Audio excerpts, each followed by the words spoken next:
अगर आप गौतम बुद्ध के विचारों को समझना चाहते हैं तो चैनल को अभी सब्सक्राइब कर लीजिए। गौतम बुद्ध का जन्म लुम्बिनी में हुआ। उनका बचपन का नाम सिद्धार्थ था। वे एक राजा के पुत्र थे। राजा शुद्धोधन उनके पिता थे। माता का नाम महामाया था। सिद्धार्थ के जन्म पर भविष्यवाणी हुई। कहा गया कि यह बालक या तो महान राजा बनेगा या महान संत। राजा शुद्धोधन डर गए। वे नहीं चाहते थे कि सिद्धार्थ संत बने।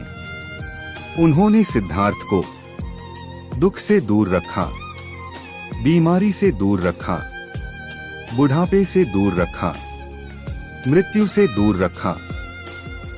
महल में सिर्फ सुख था, नाच गाना था, आराम था। सिद्धार्थ बड़े हुए, उनकी शादी हुई, उनका एक पुत्र हुआ। सब कुछ होते हुए भी मन शांत नहीं था। एक दिन वे महल से बाहर निकले। उन्होंने एक बूढ़े को देखा, फिर एक बीमार को देखा, फिर एक मृत शरीर देखा। सिद्धार्थ चौंक गए। उन्होंने पहली बार दुख को देखा। फिर उन्होंने एक सन्यासी को देखा जिसके चेहरे पर शांति थी। तभी सिद्धार्थ ने सोचा, अगर सबको दुख है तो सुख किस लिए। उसी रात उन्होंने महल छोड़ दिया, पत्नी को छोड़ा, पुत्र को छोड़ा, राजपाट छोड़ा। वे सच की खोज में निकल पड़े। उन्होंने कई गुरुओं से शिक्षा ली, कठोर तपस्या की, दिनों तक भोजन नहीं किया। शरीर कमजोर हो गया, लेकिन मन को शांति नहीं मिली। तब सिद्धार्थ ने समझा, अत्यधिक तप भी गलत है, अत्यधिक भोग भी गलत है। उन्होंने मध्यम मार्ग चुना। एक दिन वे बोधि वृक्ष के नीचे बैठे और ध्यान में लीन हो गए। रात भर ध्यान किया, अपने मन को देखा।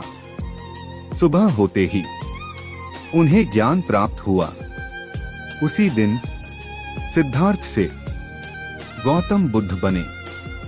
बुद्ध का अर्थ है जागा हुआ व्यक्ति।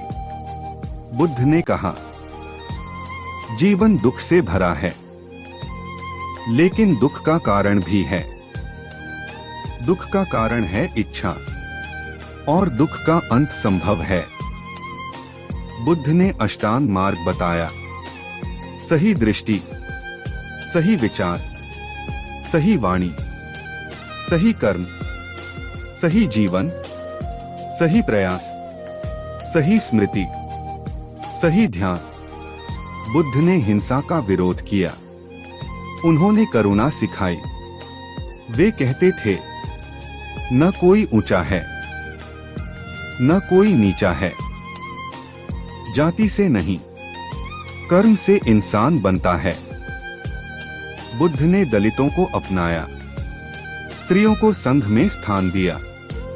उन्होंने कहा, सत्य किसी एक वर्ग की संपत्ति नहीं।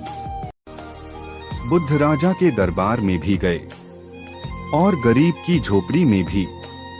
उन्होंने किसी को मजबूर नहीं किया, कभी डर नहीं दिखाया।